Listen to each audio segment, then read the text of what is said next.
Good afternoon, good evening, good morning, my students, and welcome to today's class. Well, we are already in our last class, so we're going to see these topics that for sure will help you to improve all your English skills. I'm really glad to have you here, and I want to thank you for the commitment and the responsibility throughout this wonderful learning process. Un cordial saludo y bienvenida a todos ustedes, apreciados estudiantes. Eh, Hoy que estamos reunidos aquí a través de este encuentro sincrónico, para los estudiantes que estén presentes, quienes no, pues ya saben que pueden reproducir las veces que necesiten el video que les queda en el muro de anuncios en nuestra plataforma. Am, Hoy nos encontramos viendo la última unidad de aprendizaje de nuestro curso de inglés, con el cual vamos, por supuesto, a finalizar este proceso de aprendizaje en este curso en específico. No hablo de carácter general frente a los otros niveles que vienen de ahora en adelante, sino a este curso en específico. Well, in this last learning activity, you will learn about obligations, abilities, preposition of movements, shopping, the airport, means of transportation, and places around the town. Nosotros vamos entonces a ver una temática relacionada sobre obligaciones, habilidades, preposiciones de movimiento, compras, el aeropuerto, medios de transporte y lugares en la ciudad. Bien, cuando entonces hablamos o nos referimos a obligación, hacemos referencia a la obligación y la falta de obligación. ¿Ok? Entonces, tenemos en inglés, we have in English two ways to express. Tenemos en inglés dos formas de expresarnos. Cuando existe una obligación latente, palpante, y cuando es todo lo contrario, o sea, cuando no existe esa obligación. Además, vamos a hablar un poco acerca de ability and possibility, la habilidad y la posibilidad. Tenemos, por supuesto, dos términos acá y existen unas palabras específicas que nos permiten expresarlo. Bien. Preposition of movements, shopping in English. Vamos a ver algún vocabulario relativo a cómo hacemos compras en inglés. ¿Cuáles son esas palabras que utilizamos cuando hacemos compras? Los medios de transportes o means of transportation, como decimos en inglés. At the airport, algún vocabulario relativo con el aeropuerto y lugares alrededor de la ciudad. So, the first one is obligation and lack of obligation. Obligación y falta de obligación. When we talk about activities we are obliged to do, activities we have no choice about, we use have to. One more time. When we talk about activities we are obliged to do, activities we have no choice about, we use have to. Cuando hablamos de actividades que estamos obligados a hacer o actividades que no son opcionales, utilizamos el verbo tener que. Esto, por supuesto, es igual en español.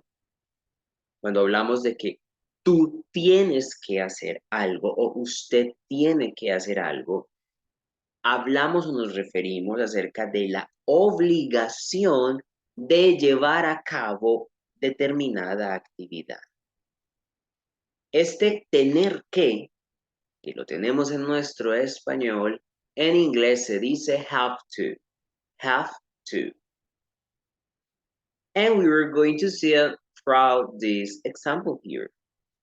We have to wear a tie to work.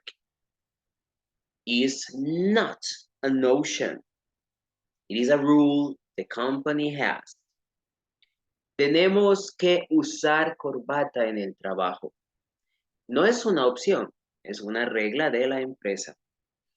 Vemos acá nosotros que utilizar una corbata en el trabajo, esto ocurre en algunos trabajos, algunas entidades bancarias, por ejemplo, oficinas, requieren de un código de vestimenta específico para sus empleados, tienen como obligación usar corbata.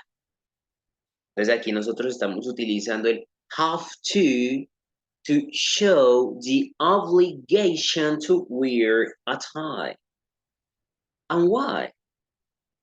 Because that is a rule the company has. ¿Por qué lo tenemos que hacer? ¿Por qué entonces tendría yo que utilizar una corbata?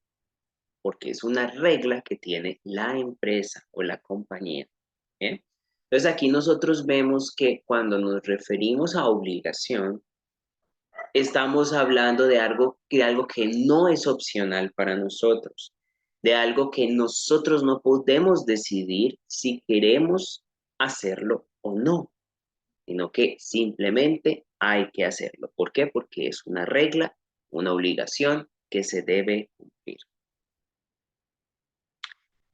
Now we have here, when we talk about things we can choose to do or not, we use don't have to. Ahora tenemos el opposite de este have to. Por supuesto, nosotros decimos en español, tienes que, estamos hablando de obligación.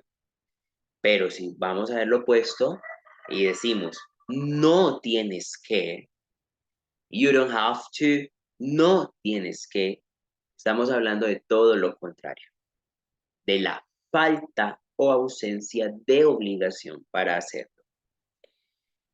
Cuando hablamos de actividades que podemos elegir, y aquí está la clave para poder determinarlo, actividades que podemos elegir entre hacerlas o no, utilizamos o usamos don't have to. Y esto significa en español, no tengo que, ¿bien?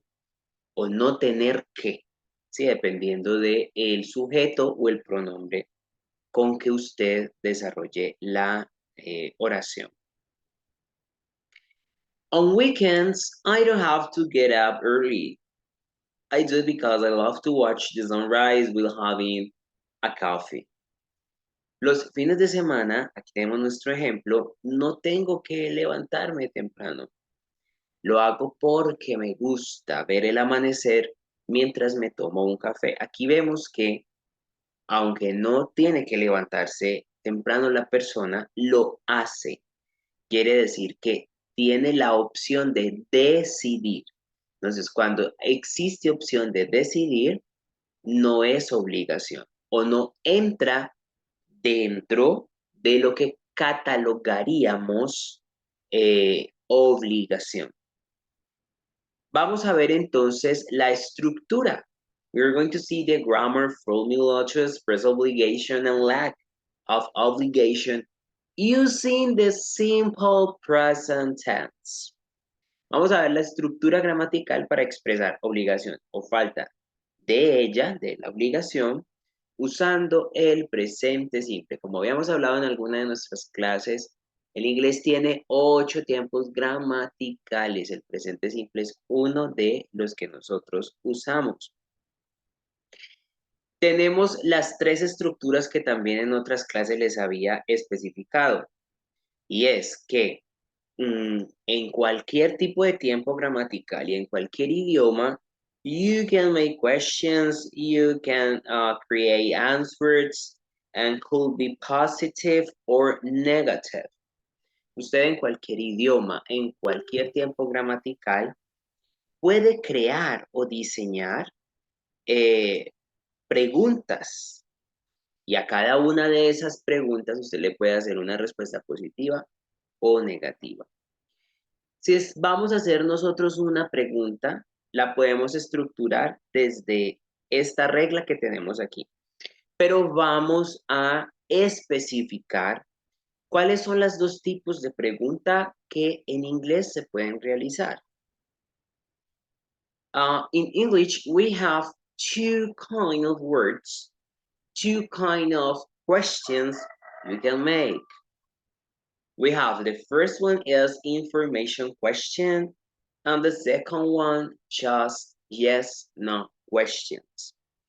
Tenemos en inglés dos tipos de pregunta. La primera que se llama preguntas informativas o de información y la segunda que se llama preguntas de sí y no. Las preguntas de información information questions son este tipo de preguntas que no necesariamente su respuesta es extensa, pero así sea una respuesta corta, contiene información relevante que me permite a mí diseñar en mi mente, crear en mi mente, organizar la idea principal de lo que la persona está hablando. Por el lado contrario, tenemos las preguntas de sí y no. ¿Cómo así preguntas de sí y no? Bueno, estas son preguntas que en su respuesta debe contener o un sí o un no. Estas preguntas o yes, no questions son las que nosotros llamamos short answers, questions with short answers, preguntas con respuestas cortas. Y esto es porque este tipo de pregunta con un sí o con un no ya se dio la respuesta. Aquí tenemos la estructura de gramática, interrogative form, and we're going to see what is the difference between both. Vamos a ver entonces la diferencia entre ambas, o sea, entre la information question y la yes no question. The first one is information question. And we have here something really important when you are making questions that you require or need specific information in the answer. And is WH. La primera es la pregunta de información, o sea, nuestra primera estructura que ustedes la pueden ver acá, pueden visualizar el mouse, el cursor que se mueve. Esta primera que dice information, esa es la pregunta informativa. Una de las características principales de este tipo de pregunta es que contiene WH, ¿sí?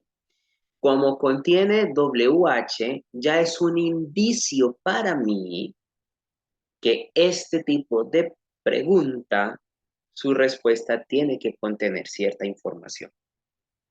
Y repito, no necesariamente tiene que ser una respuesta sumamente larga o estructurada,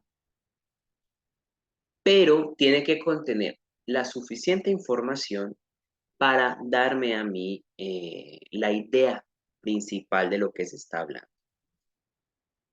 ¿Qué me pide la regla gramatical? Entonces, bueno, lo primero es WH question, iniciar la pregunta con la WH. Nosotros llamamos este tipo de preguntas WH porque casi todas empiezan o con W o con H. Su estructura, su forma, empieza o con W o con H. Por eso se le llaman WH o preguntas de WH. ¿Cuáles son estas preguntas?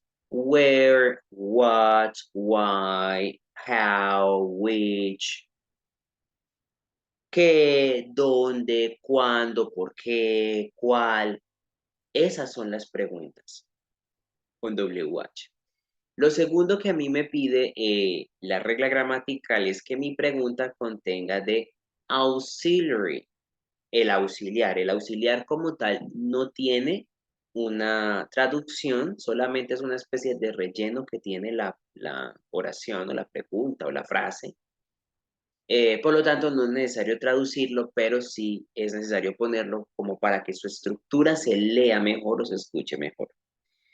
Ya el auxiliar va a depender. Depende primero del tiempo gramatical que yo esté hablando. Recordemos que hay 8 tiempos gramaticales en inglés y cada tiempo gramatical tiene su respectivo auxiliar.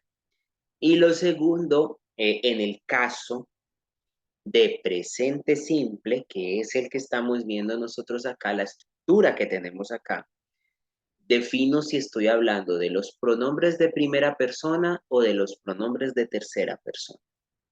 ¿Cómo así esto de pronombres de primera persona, tercera persona?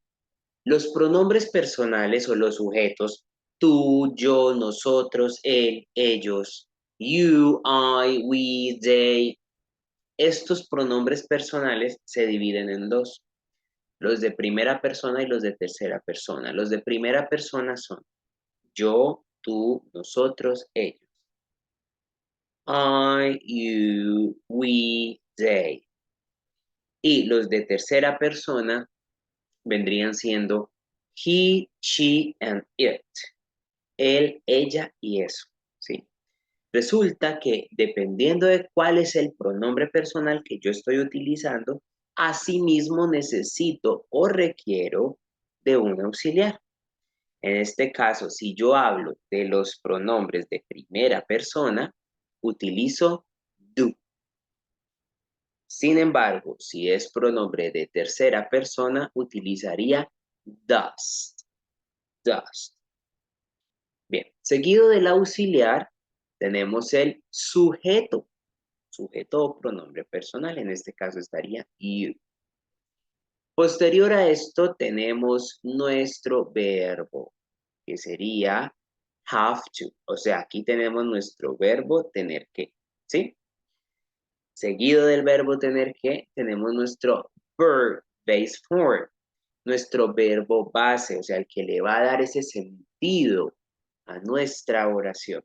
Y como estamos hablando de pregunta, tenemos aquí la question mark, ¿sí? Que esa no puede faltar. Cuando es pregunta, pues no debe faltar. ¿Cómo queda entonces?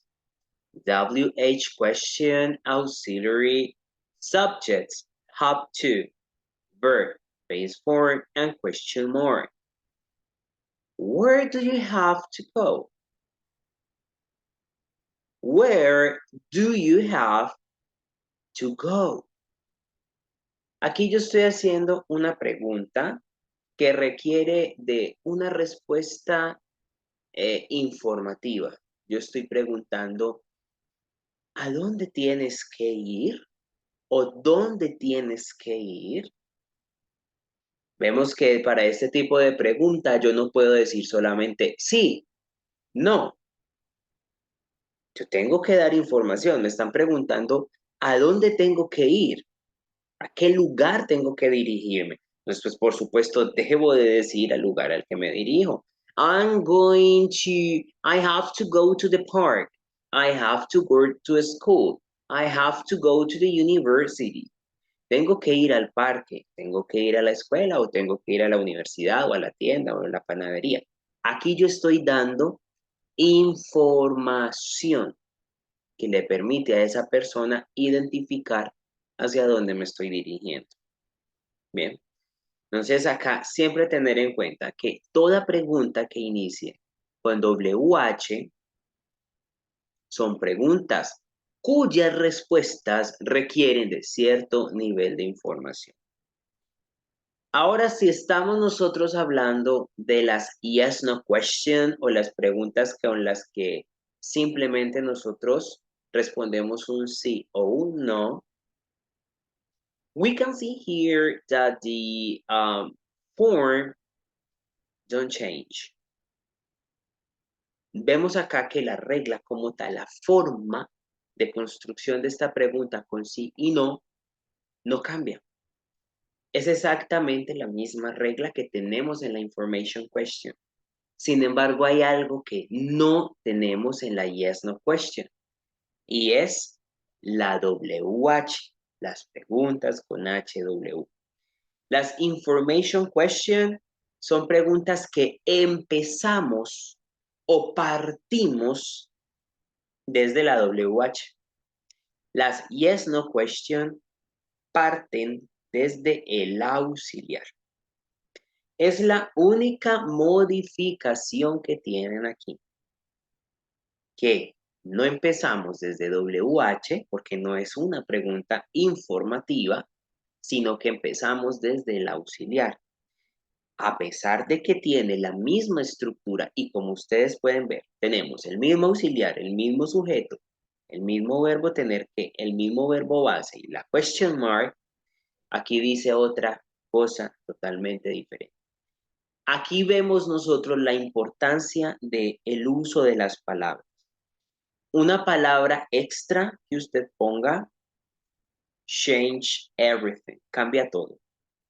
O una palabra que usted omita, cambia completamente el sentido de la palabra, de la oración. Así que tenemos que tener cuidado. En la parte de arriba, con la WH o la H, de WH question, nosotros tenemos que dice, where do you have to go? ¿A dónde tienes que ir? Al quitar el a dónde o dónde, nos queda, do you have to go? ¿Tienes que ir? ¿Tienes tú que ir?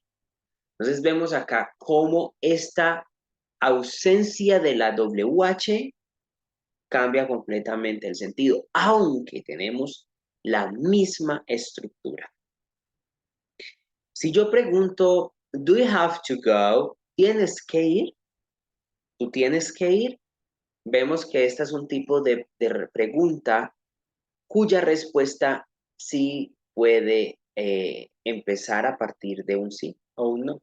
¿Tienes que ir? Sí o no. Y ya generamos respuesta. No hay mayor información. No quiere decir que usted en una pregunta con sí no pueda ponerla. Por supuesto, si usted quiere poner información, lo puede hacer. Lo que pasa aquí es que la pregunta, al hacerla y que su respuesta contenga sí y no, pues ya sería suficiente respuesta. So, remember you use the auxiliary does in question where you use the third person singular, he, she, or it. Example, where does Mary have to go? Recuerde que usted usa el auxiliar does en pregunta cuando se usa la tercera persona del singular. Ya habíamos hablado que el he, she o it son tercera persona. Y tenemos el ejemplo. ¿Dónde tiene que ir Mary? María, que sería como el equivalente al español. Aquí Mary habla de ella, o sea, she, que por ende es tercera persona. Y al ser tercera persona, Mary, o sea, ella, mi auxiliar ya no es do, sino does. ¿Cómo se construiría la regla para responder de manera afirmativa y negativa? Bueno, aquí nosotros vamos a ver la regla, tanto afirmativa como negativa, pero el concepto básico es cuando logramos identificar la obligación o la falta de obligación.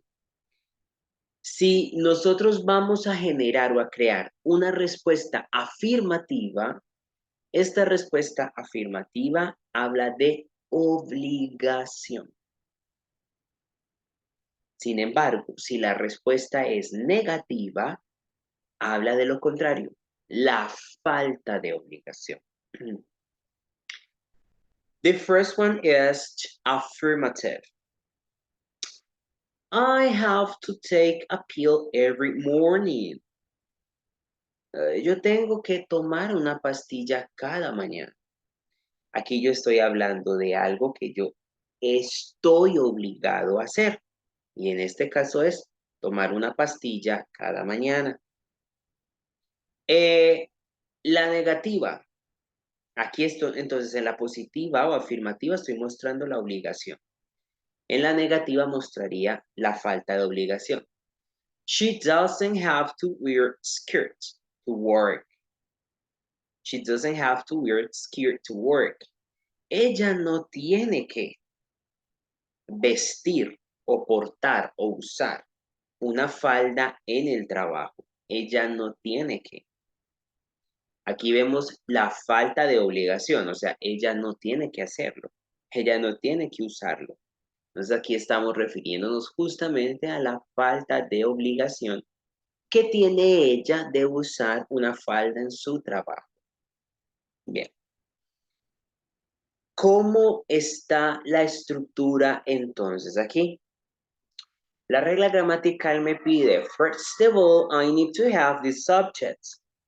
After that, we need to have the auxiliary, the have to or has to, verb-based form, and the complement. Me pide la regla que tengo que tener el sujeto y aplica para ambas, para la afirmativa y la negativa.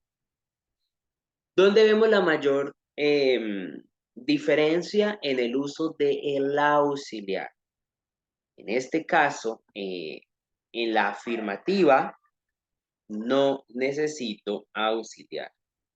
En la afirmativa, no necesito auxiliar. Seguido de el auxiliar, o en el caso de la afirmativa, seguido del sujeto, porque no lo necesitaría, tengo mi verbo have to, tener que. Pero nosotros aquí estamos observando que tenemos dos, el have to y el has to. Have to vendría siendo para los pronombres de primera persona. I, you, we, and they. El has to viene siendo para los pronombres de tercera persona. She, he, and it. Esta es como la diferencia que tenemos que tener en cuenta. Aplica esto para el presente simple. Esto de primera persona, tercera persona, no se ve en los otros tiempos gramaticales. Eso se ve acá, en el presente simple, donde más ocurre. Y esto hace parte de una regla un poco, pudiéramos decir que absurda, en el sentido de que el has to me permite a mí mostrar que estoy hablando de tercera persona. Es lo mismo que utilizar el verbo does, que lo uso para tercera persona para especificar que es tercera persona, pero yo ya de antemano sé que he, she o it, ella, él o eso son tercera persona. Pero entonces la regla me pide que lo especifique aún más de lo que ya está especificado. Esa es una regla que tal vez no tenga sentido para nosotros, pero para ellos funciona. Por lo tanto, para yo en presente simple, si voy a usar el verbo tener que, debo definir cuál es mi pronombre. Si mi pronombre es un sujeto primera persona, uso el have to. Si es tercera persona, uso el has to. Pero, profe, una pregunta. ¿Por qué entonces si yo en tercera persona uso el has to? Aquí en la parte inferior de mi tercera persona está have to, no está has to. Esto se debe a que todo el tema de la regla de tercera persona está relacionado con la letra S. Resulta que yo en mi auxiliar ya contengo la letra S. O sea, la letra que está aquí de has ya está acá en doesn't. Por lo tanto, cuando estoy utilizando el auxiliar, en este caso lo utilizo porque es una oración negativa, estoy utilizando mi auxiliar, ya este auxiliar contiene la especificación de tercera persona, no necesito poner has en mi verbo tener que, porque ya este auxiliar que es de tercera persona me convirtió toda mi oración en oración de tercera persona. Por lo tanto, mi verbo pasa, en mi verbo tener que, queda en su estado infinitivo, así como en primera persona. Si aquí estuviera el pronombre she y no tuviéramos auxiliar, sí tendría que ir el has to, porque algo me tiene que indicar que estoy hablando de pronombre de tercera persona. ¿Bien? Seguido del verb-based form de nuestro verbo principal, como nosotros podemos ver acá entonces, lo comparten ambas y nuestro complemento. Recordemos que los complementos en las oraciones son aquellas frases complementarias que me permiten especificar la información. Y al especificar la información, puedo generar una idea más clara del tema que se está hablando. Por eso hablamos de complemento.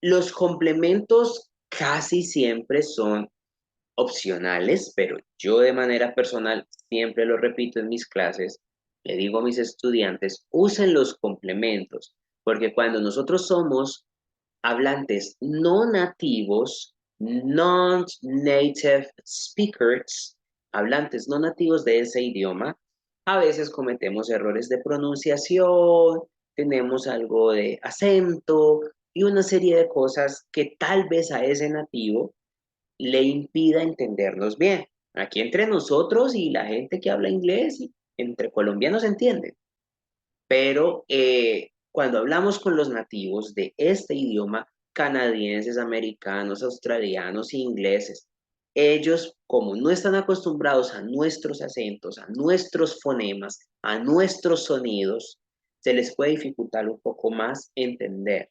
Entonces, si yo tengo algún tipo de problema con mi pronunciación, si todavía estoy hablando inglés con mi acento bayuno, o mi acento bogotano, o mi acento santanderiano, si todavía lo estoy haciendo así, entonces yo qué hago la recomendación, mientras puede aprender a neutralizar el acento, que sería lo indicado cuando hablamos inglés o cualquier idioma, cada idioma tiene su propia acentuación que debemos aprender. Mientras que ocurre eso, entonces utilice siempre los complementos en su proceso de comunicación para que la otra persona le quede más fácil entender. Bien. Eh, la oración entonces como tal quedaría, la primera que es afirmativa y que muestra obligación queda, I have to take a pill every morning. Yo tengo que tomarme una pasta, una pastilla cada mañana. Sin embargo, cuando voy a hablar en negativo, o sea, voy a mostrar o enseñar la falta de obligación, la oración me quedaría así. She doesn't have to wear skirt to work. Ella no tiene que. Entonces es lo contrario. Ponerse, vestir, portar una falda en el trabajo. So, note, remember you use the auxiliary doesn't in negative statements when you use the third person singular. Recordemos entonces, no olvidarnos el auxiliar que corresponde al determinado pronombre personal. Next, we have this expressing of ability and possibility. When we talk about our or someone else's abilities, we use can. Cuando nosotros hablamos de nuestras habilidades o de las habilidades de alguien más, utilizamos el verbo can. Este que tenemos acá, can. Antes de leerles estos ejemplos, voy a hacer una especificación con el verbo can. Este es un verbo que es catalogado, además de un verbo que muestra habilidad, o sea, la facultad, la capacidad para hacer algo. Es un verbo también catalogado como modal. Se usa en algunas ocasiones como verbo modal. Aquí en Colombia, yo he notado que muchas personas utilizan este verbo para pedir permiso. Cuando, por ejemplo, en algunos colegios lo he escuchado que dicen, Can I go to the bathroom? O en algunos institutos, Can I go to the bathroom? Can I go to the bathroom? Y eso siempre me llamó la atención porque no comprendía por qué los estudiantes lo utilizaban, ni por qué algunos profesores mostraban este verbo como un verbo para pedir permiso. Luego investigando un poco vi que hay un problema de comprensión frente al uso del verbo can. Primero, tenemos que tener el concepto básico de lo que es can. un verbo para mostrar habilidad, para mostrar la capacidad que usted tiene de hacer algo. Por lo tanto, cuando usted lo usa para pedir permiso, realmente no lo está usando para pedir permiso. Le está informando a esa persona la habilidad que usted tiene de realizar determinada acción. Si yo digo, "Can I go to the bathroom, please?" ¿Puedo ir al baño, por favor? Para mí en español tendría sentido, porque nosotros hablamos así, no somos muchos de formalismos como es el inglés. ¿Puedo ir al baño? Yo le diría a mi alumno, sí, puedes hacerlo. En inglés no sonaría como un permiso, sino como que usted le informa a la persona, puedo ir. O sea, puedo yo ir al baño. Te estoy informando que puedo, no te estoy pidiendo permiso. Entonces aquí es cuando entra esa disyuntiva entre la formalidad del inglés y la ausencia de formalidad en el español. No porque no tengamos estas maravillosas palabras para expresarnos en español, sino que por cultura las personas no las usan. No es lo mismo usted decir, puedo ir, a decir, podría ir. ¿Podría ir al baño, por favor? Cuando usted utiliza podría, efectivamente le deja un margen a esa persona a la que usted le está diciendo la frase de que le diga sí o le diga no. Hay una condicionalidad, hay una posibilidad para esa persona, que en este caso, si usted le está pidiendo permisos porque es alguien con autoridad, de decirle sí o decirle no. Entonces, no cometamos el error de decir, can I go? Porque no es correcto. Se dice, may I go? May. Y aquí se las voy a poner en la ventanita del chat para que sepan cuál es. Aquí me disculpan que salga del... creo que estoy compartiendo la pantalla completa para tener mayor facilidad. Cuando usamos la frase may, miren, aquí tenemos. Este es un verbo modal que significa podría. Y es el verbo modal que los nativos utilizan para pedir permiso. Entonces quedaría como, may I go to the bathroom, please? Está mi signo de pregunta, right here. Aquí sería entonces, may I go to the bathroom, please? Esta sería la manera correcta y apropiada de pedir un permiso. ¿Podría yo ir al baño, por favor? Profe, pero es que nosotros no hablamos así el español. Exacto, pero esto no es español, esto es inglés. Entonces, como es otro idioma, necesitamos aprender las maneras como las personas se expresan en este idioma. Por lo tanto, no utilicen verbo can para pedir permiso, utilizamos el may. Por favor, vuelvo y les pongo aquí, may. May para pedir permiso, ¿ok? Ahora sí, vamos a entrar en materia de lo que verdaderamente significa el verbo can. Uh, can shows ability of do something. Aquí nosotros vemos que can muestra la habilidad, capacidad or faculty to do something, o facultad de hacer algo. Dice algo, por ejemplo, como I can run 15 kilometers in 45 minutes. Puedo correr. Miren aquí cómo se dice. Puedo correr 15 kilómetros en 45 minutos. Aquí yo estoy informándole a esa persona que tengo la capacidad de hacer eso. Este es el verdadero uso de can. I can run 15 kilometers in 45 minutes. Puedo correr 15 kilómetros en 45 minutos, o sea, muestro la capacidad que tengo yo de en 45 minutos correr 15 kilómetros. The second one, she can cook Japanese food. Ella puede cocinar comida japonesa.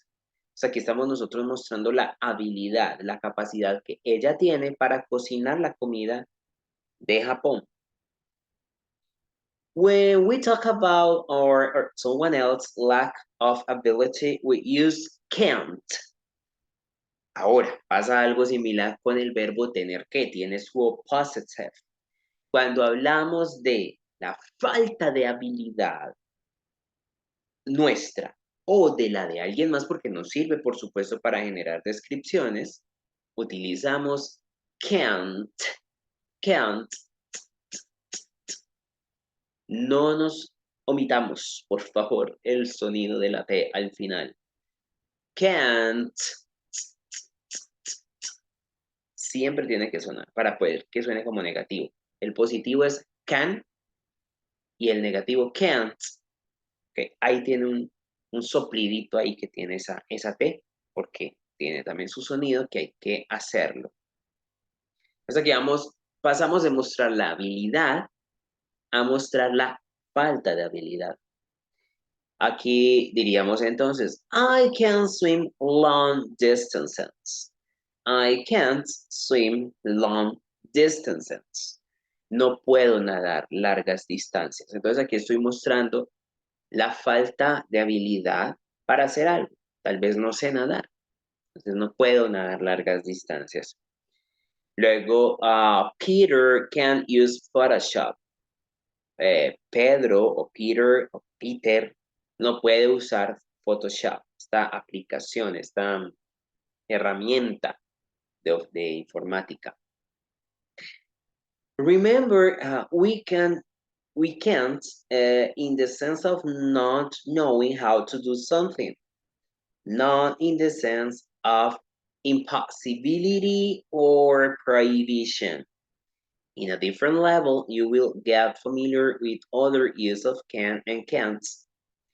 Aquí hay algo muy importante que acotar, y es que recordemos que el uso de can't tiene como connotación importante el sentido de no saber cómo hacer algo. O sea, yo no puedo nadar largas distancias porque yo tal vez no sé nadar, ¿sí?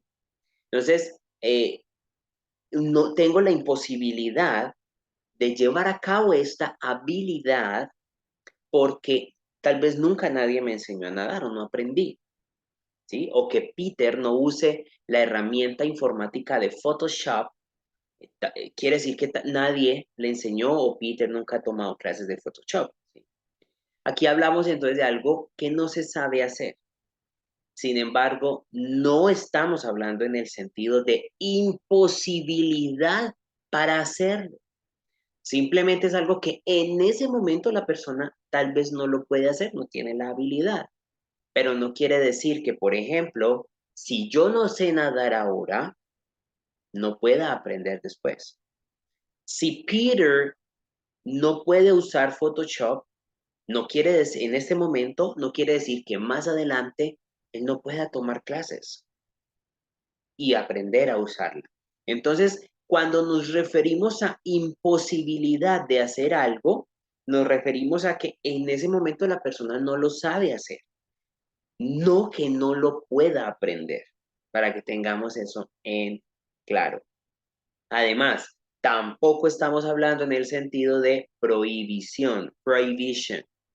O sea, yo no sé nadar y es algo que puedo aprender después o en este momento, que nadie me lo está prohibiendo de hacer. Tampoco nadie le está diciendo a Peter que no use Photoshop. No le estoy prohibiendo a él que no la use. ¿Sí? Entonces, para que tengamos esto en cuenta. Asimismo, además can, además de mostrar la habilidad, can nos muestra posibilidad. Y es aquí donde tiene ese porcentaje de verbo modal. Los verbos modales son estos verbos en inglés que están relacionados con la posibilidad de algo. Y es algo que yo en alguna de las primeras clases que les di, les decía que la gente habla mucho de, ¿podría usted, desearía usted, le gustaría usted? estos porcentajes de posibilidad con que las personas hablan inglés hacen referencia a esas maneras, la manera cortés de permitirle a la otra persona que sea la que decida sobre esa opción. Eh, Can es un verbo que además de mostrar habilidad, él nos muestra la posibilidad y nos muestra posibilidad bajo estas circunstancias, que lo vamos a ver en este momento. We also can use can to talk about possibilities. Usamos can para hablar acerca de posibilidades. Ejemplo, I can play soccer on Friday. It is my day off. I can play soccer on Friday. It is my day off. Yo puedo jugar fútbol el viernes. Es mi día libre. We can't to talk about impossibility. We use can't to talk about impossibility. Nosotros usamos can't para hablar de imposibilidades, por supuesto. Sí, can me sirve cuando hablo de habilidad para mostrar la habilidad de hacer algo o el no poseer la habilidad para hacer algo. Por supuesto que al usarlo también en posibilidad me va a permitir ver tanto la posibilidad como la imposibilidad. Aquí voy a hacer la aclaración, porque entonces me dirán, profe, pero entonces si cuando yo pido permiso para ir al baño, eso es posibilidad. Entonces sí lo puedo usar. Ojo, una cosa es una pregunta y otra es una afirmación. Yo estoy aquí expresando posibilidad a través de can. Y si ustedes ven aquí mi frase, mi ejemplo, no es una pregunta como la que yo haría para poder ir al baño si necesito pedirle permiso a alguien. Aquí no es pregunta, aquí estoy afirmando lo que puedo hacer. O sea, que esta posibilidad está ligada también a la habilidad de hacer. ¿Ven entonces cómo se entrelaza este verbo entre dos? Entre mostrar habilidad y la posibilidad de los verbos modales, aquí está entrelazado. Dice, I can play soccer on Friday, it is my day off. Yo puedo jugar fútbol el viernes porque es mi día libre. Aquí no estoy preguntando si puedo jugar fútbol. Estoy avisándole a la persona que lo puedo hacer ese día porque ese día estoy descansando. ¿Bien? Entonces, para que tengamos eso en cuenta, sí o sí nuestro verbo para pedir permiso es may. Y por supuesto, si mostramos acá posibilidad, pues también podemos mostrar la imposibilidad. I can't play video games today. I'm too busy. No puedo jugar videojuegos hoy. Estoy demasiado ocupado. She can't come to the party. She has to work late. Ella no puede venir a la fiesta. Tiene que trabajar hasta tarde. Yo estoy acá entonces hablando de la imposibilidad, pero vuelvo a la regla que habíamos visto. No, cuando hablamos de imposibilidad no quiere decir que no pueda cambiarse la situación. Yo digo que no puedo jugar videojuegos hoy porque estoy demasiado ocupado, pero puede que mañana esté desocupado y pueda jugar. Entonces aquí hay una situación cambiante. Ella no puede ir a la fiesta porque trabaja hasta tarde o tiene que trabajar hasta tarde, pero no quiere decir que la próxima vez que se haga una fiesta, ella no pueda ir. Entonces aquí vemos cómo puede gestionarse este tipo de reglas. Las reglas, como les dije en algún momento, son dinámicas. No es que así es y así se queda, no, en lingüística no funciona así. Las reglas son dinámicas y pueden ser cambiadas, pueden ser modificadas. Las reglas son como las leyes, son interpretativas. La interpreta. Así mismo es la regla gramatical, se interpreta y se adapta a la condición de su lengua nativa. Bien, ¿cuál sería entonces nuestra estructura gramatical? The grammar structure. We're going to see the structure in different statements when using can or can't. Vamos entonces a aprender la estructura de diferentes enunciados, tanto si utilizamos can como can't. ¿Qué me pide la regla gramatical para las oraciones afirmativas y negativas, the affirmative and negative forms? Well, first of all, we need to have a subject. After that, we need to have the modal verb can or can't. That depend if you are making affirmative sentence or a negative one.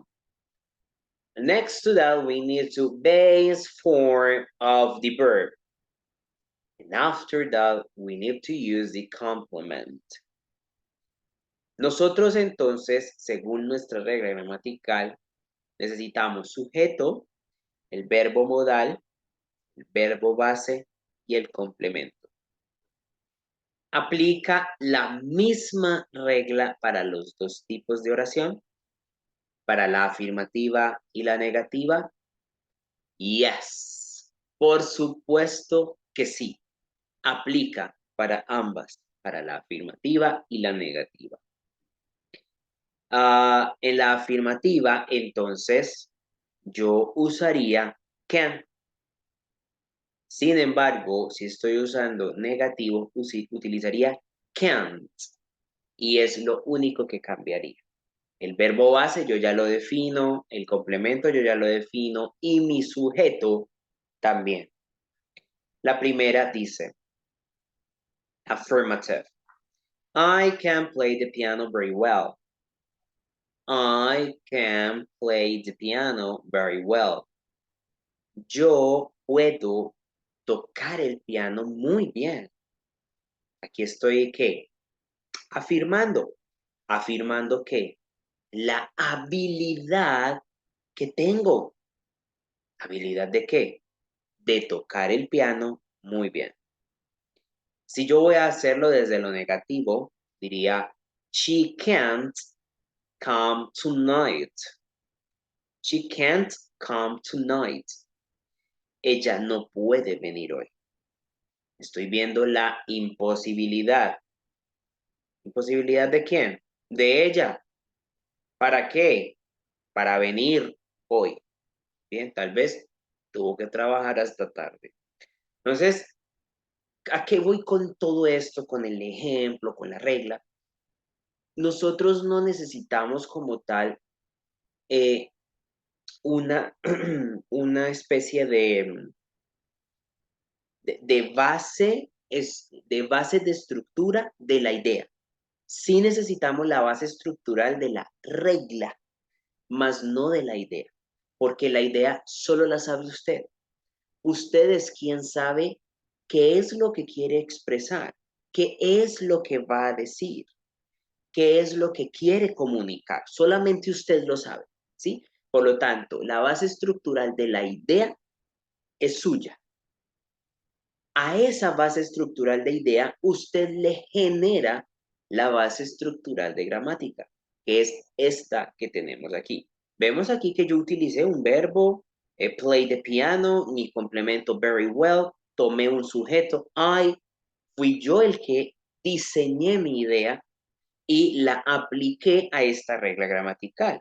Luego en la forma negativa, tomé el verbo venir, luego el complemento hoy, mi sujeto ella, y esa era mi idea.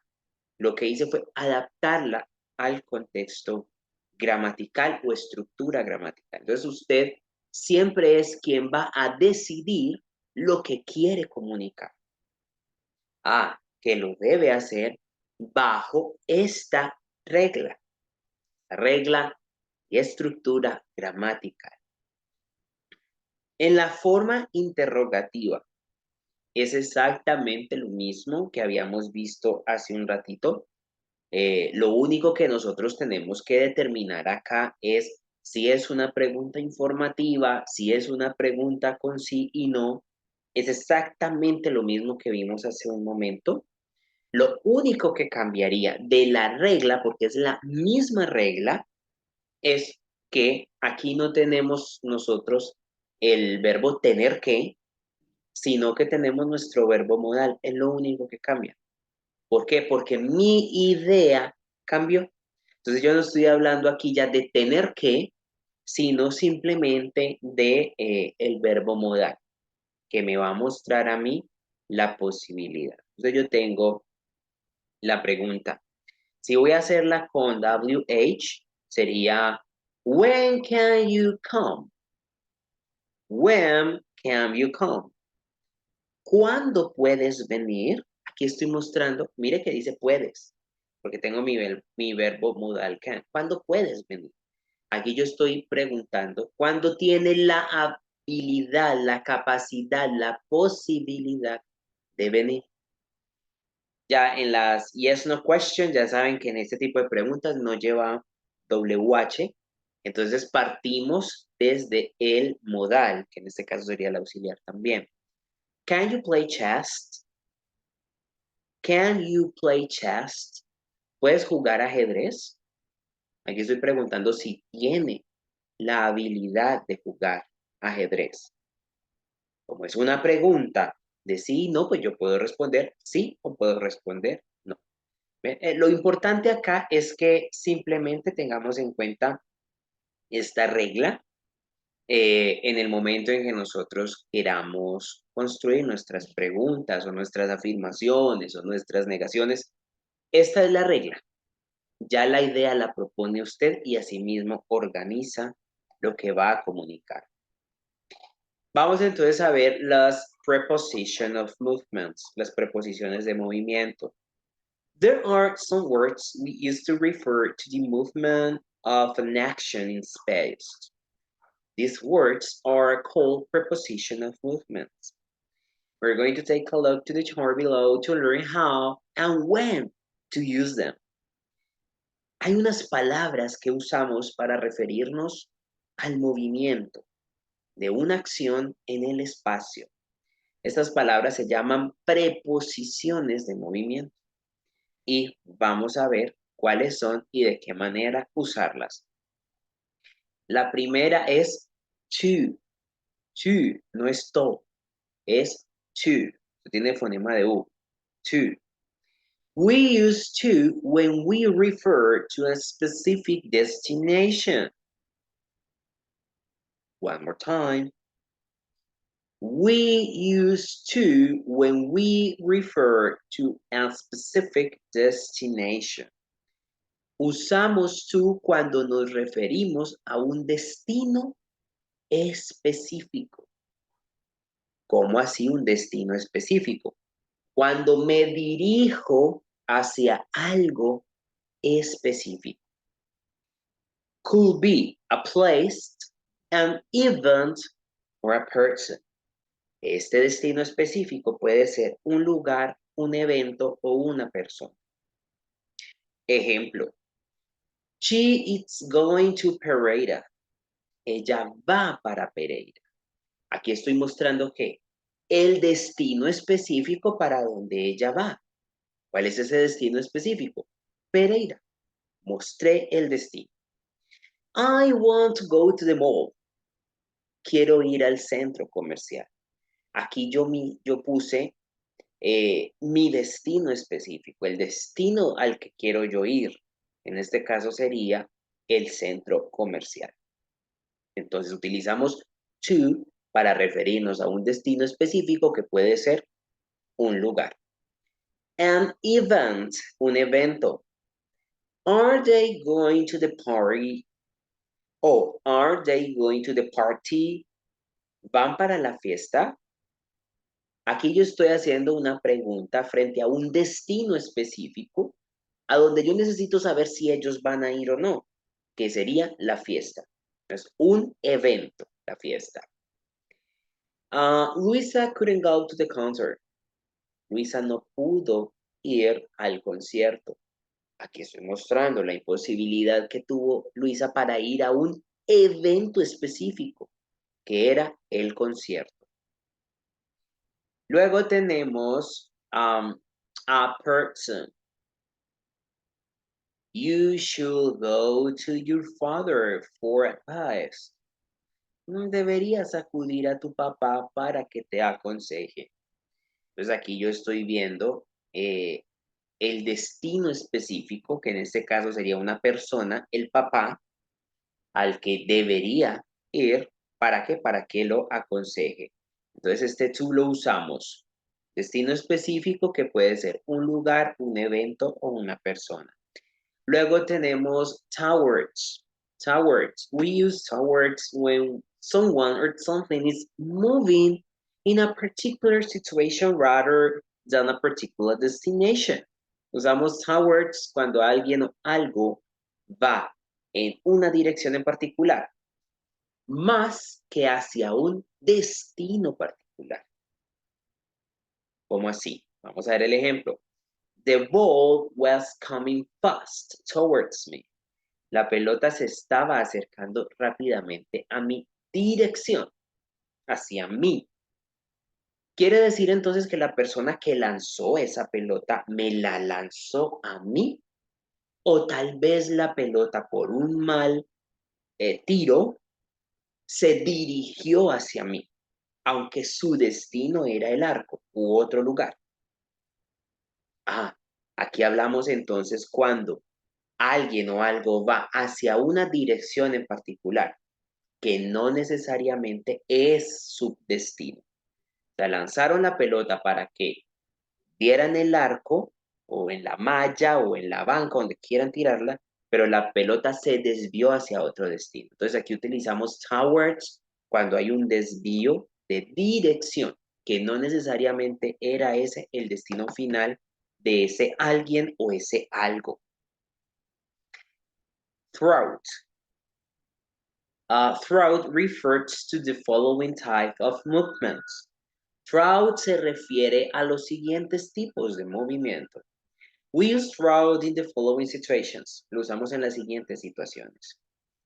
The first one, the movement within a space that is surrounding the subject. El primero de los usos, el movimiento dentro de un espacio que rodea al sujeto. Aquí, the ball went through the window. La pelota pasó a través de la ventana. El movimiento dentro de un espacio que rodea al sujeto. Tal vez la pelota entró por la ventana, rompió la ventana, rodeó al sujeto o a la persona y no le cayó de manera directa. When something or someone is moving across an entire space. Cuando algo o alguien se mueve a través de algo. Cut through the tape. Corté la cinta. Tal vez, no sé, estoy en la inauguración de un hospital, de un teatro, de algo, me invitaron y yo tengo que cortar la cinta de inauguración. Y al cortar la cinta, todas las personas van a poder entrar a través de ese corte que yo realicé para que ingresen al sitio. ¿Sí? Into. The movement of something or someone from the outside of the inside in a three-dimensional space. El movimiento de algo o alguien desde afuera hacia adentro de un espacio tridimensional. Example. James reached into his pocket and found his keys. James metió su mano en su bolsillo y encontró sus llaves. Aquí yo miré un movimiento desde afuera hacia adentro. James tenía la mano afuera y la introdujo dentro de su bolsillo, de afuera hacia adentro. ¿Para qué? Para encontrar las llaves. They got into the car. Se subieron al carro. Aquí yo estoy mostrando un movimiento de afuera. Ellos estaban afuera del carro y se metieron al carro. O sea, se subieron al carro. Entonces utilizo la palabra into para mostrar que estaban afuera y que se subieron. Next, we have across. We use across to talk about movement from the starting point of something to the other. Usamos across para hablar del movimiento desde el inicio de un algo hasta su final. Ejemplo, they walk across the road. Ellos pasaron la calle. Aquí vemos un movimiento de una parte de la calle a otro. He swam across the pool. Él atravesó la piscina nadando. Vemos que él estaba en un extremo de la piscina y fue al otro extremo de la piscina. O sea, la cruzó. Across quiere decir cruzó. And the last one is over. We can use over to talk about movement from one side of a place to another. Podemos usar over para hablar de un movimiento desde un lugar hacia otro. He jumped over the fence and opened the gate. Él saltó sobre la cerca y abrió la puerta. Vemos un movimiento que él realizó por encima de algo, en este caso, encima de la cerca, pasó por encima de la cerca para poder abrir la puerta. The plane flew over the lake. El avión voló sobre el lago. Pues vemos ahí el movimiento del avión por encima de ese lago, que quiere decir que lo pasó, lo sobrevoló, o sea, pasó por encima de él para dirigirse de un lugar a otro. Bien, bueno, estos son los más usados, las preposiciones de lugar más usadas. Los invito, por supuesto, a que descarguen este material, vean este video las veces que necesiten y que asimismo repasen y hagan los ejercicios en casa. Pueden ustedes mismos ponerse en, les recomiendo, por ejemplo, que tomen en un cuadernito o en una hoja, copien algo en español y hagan la traducción. No tanto utilizando Google Translator, bueno, si necesita, pues hágalo, pero trate de la palabra que usted conozca, no la ponga en Google Translator, sino que póngala directamente allí. Y haga con estos ejercicios, traduciendo del español al inglés, haga oraciones utilizando todo esto, preposiciones de tiempo, haga oraciones utilizando can como habilidad, can como ausencia de habilidad, may para pedir permiso, todo esto usted lo puede hacer y le sirve como repaso. Well, my dear students, is everything for today's lesson. Thank you very much for watching this video. You know that you can watch it as times you need, no matter. You can repeat it every time you need. I will be here if you have any doubt. Remember, you can send me a message, and for sure, I will give you an answer. I wish you a wonderful week, a wonderful weekend, a lot of blessings, and see you in the next class. Bye bye. Thank you.